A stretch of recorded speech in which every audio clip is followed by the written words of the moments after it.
আজকে আমি আপনাদেরকে শেখাবো ইয়া কুদ্দুসু 11 বার পাঠ করে ফু দিলে কি হয়। আমি আবার বলছি, ইয়া কুদ্দুসু 11 বার পাঠ করে ফু দিলে কি হয়। খুবই দামি এবং গুরুত্বপূর্ণ আমলটি আপনি শিখে রাখুন, আপনার কাজে লাগবে। তো প্রিয় ভাই বোনের, আমলটি করতে আপনার কোনো ধরনের অর্থ খরচ করতে হবে না, টাকা পয়সা খরচ করতে হবে না, অল্প কিছু সময় আপনাকে ব্যয় করতে হবে। 5 থেকে 7 মিনিট সময় ব্যয় করে আপনি এই দামি আমলটি করতে পারবেন।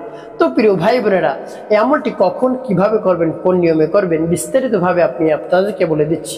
তাই বিস্তারিত জানার জন্য, আমলটি শিখে রাখার জন্য ভিডিওটি না টেনে না কেটে মনোযোগ সহকারে শেষ পর্যন্ত দেখতে থাকুন, তাহলে আপনি সঠিক নিয়মে আমলটি করতে পারবেন। তো প্রিয় ভাই বোনেরা, শুরুতে আমি বলবো এই আমলটি কেমন করে করবেন, তারপরে আমি বলে দেবো আমলটি করে কিভাবে আপনি উপকৃত হবেন।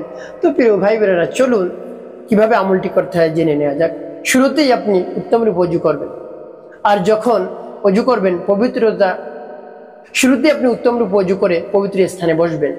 আর এই আমলটি কখন করবেন, যে সময় আপনি ঘুমাতে যাবেন এর পূর্বে, সেটা হোক দিনে, তারপরে রাতে হোক, ঘুমানোর পূর্বে আপনি আমলটি করবেন। তো প্রিয় ভাই বোনেরা, যখন আমলটি করার জন্য পাক পবিত্র অবস্থায় যখন আমলটি করার জন্য ইচ্ছা করবেন, পাক পবিত্র হবেন, তারপর পবিত্র একটি স্থানে বসবেন, তারপর আপনি কি পাঠ করবেন, আপনার জীবনের সব ধরনের গুনাহ কথা স্মরণ করে ক্ষমার উদ্দেশ্যে, গুনাহ মাফের উদ্দেশ্যে ইস্তিগফার পাঠ করবেন। আস্তাগফিরুল্লাহ রাব্বি মিন কুল্লি যামবি ওয়া আতুবু ইলাইহি লা হাওলা ওয়ালা কুওয়াতা ইল্লা বিল্লাহিল আলিয়্যিল আযীম। এভাবে আপনি 3 বার ইস্তিগফার পাঠ করবেন। তারপরে নবীজি সাল্লাল্লাহু আলাইহি ওয়াসাল্লাম মুহাব্বত নিয়ে, ভালোবাসা নিয়ে 3 বার দুরূদ শরীফ পাঠ করবেন, সাল্লাল্লাহু আলাইহি ওয়াসাল্লাম সাল্লাল্লাহু আলাইহি ওয়াসাল্লাম সাল্লাল্লাহু আলাইহি ওয়াসাল্লাম। তারপরে আমার দেখানো নিয়ম অনুযায়ী সেই নামটি পাঠ করবেন। আর যখন পাঠ করবেন এর পূর্বে আপনার মন খেয়াল একেবারে আমলের দিকে নিয়ে আসতে হবে। কোন উদ্দেশ্যের জন্য আপনি আমল করতেছেন সেই উদ্দেশ্য কথা স্মরণ করবেন, মনে মনে চিন্তা করবেন এবং মনে মনে মহান রব্বুল আলামিনের কাছে দোয়া করবেন, হে আল্লাহ, যে সমস্যার জন্য আমি এই আমলটি করতেছি সেই সমস্যা দূর করে দিন, আমাকে সেই সমস্যা থেকে মুক্তি দান করুন। তারপর আপনি সেই নামটি পাঠ করবেন।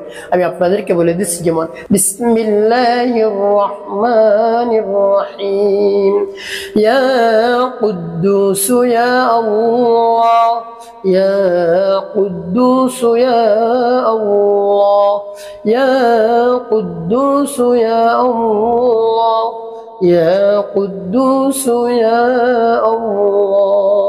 তবে যখন পাঠ করে হয়ে যাবে তারপরে আপনি আবার পাঠ করবেন, বিসমিল্লাহির রহমানির রহিম, ইয়া কুদ্দুস ইয়া আল্লাহ, ইয়া কুদ্দুস ইয়া আল্লাহ, ইয়া কুদ্দুস ইয়া আল্লাহ, ইয়া কুদ্দুস ইয়া আল্লাহ।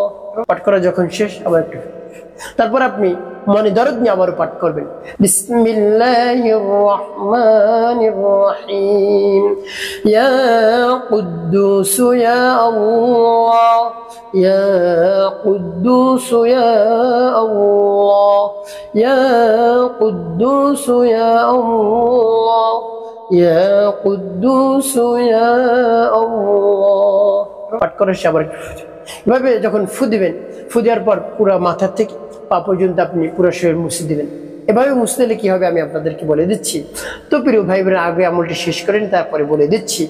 তারপরে যখন আমলটি শেষ হবে তখন আপনি নবী সাল্লাল্লাহু আলাইহি ওয়াসাল্লামের মুহাব্বতে আপনি 3 বার দুরূদ ইব্রাহিম পাঠ করবেন, আল্লাহুম্মা সাল্লি আলা মুহাম্মাদ ওয়া আলা আলি মুহাম্মাদ কামা সাল্লাইতা আলা ইব্রাহিম ওয়া আলা আলি ইব্রাহিম ইন্নাকা হামিদুম মাজিদ, আল্লাহুম্মা বারিক আলা মুহাম্মাদ ওয়া আলা আলি মুহাম্মাদ কামা বারাকতা আলা ইব্রাহিম ওয়া আলা আলি ইব্রাহিম ইন্নাকা হামিদুম মাজিদ, আল্লাহুম্মা সাল্লি আলা মুহাম্মাদ ওয়া আলা আলি মুহাম্মাদ কামা সাল্লাইতা আলা ইব্রাহিম ওয়া আলা আলি ইব্রাহিম ইন্নাকা হামিদুম মাজিদ, اللهم بارك على محمد وعلى ال محمد كما باركت على ابراهيم وعلى ال ابراهيم انك حميد مجيد।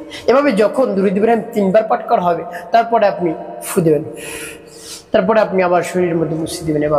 এভাবে দিয়ে মুছে দিলে কি হয় আমি আপনাদেরকে বলে দিচ্ছি। আপনি যখনই ঘুমাতে যাবেন এর পূর্বে আমলটি করবেন। কেন করবেন?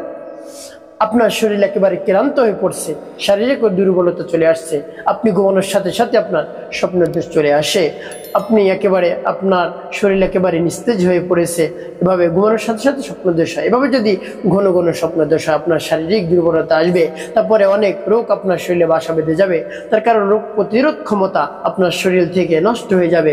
এজন্য ঘুমানোর পূর্বে মহান রব্বুল আলামিনের এই নামটি 11 বার পাঠ করে এভাবে আমলটি করে আপনি ঘুমাবেন। মহান রব্বুল আলামিনের কাছে দোয়া করবেন, হে আল্লাহ, আপনার এই নামের বরকতে আমার সেই সমস্যা দূর করে দেন।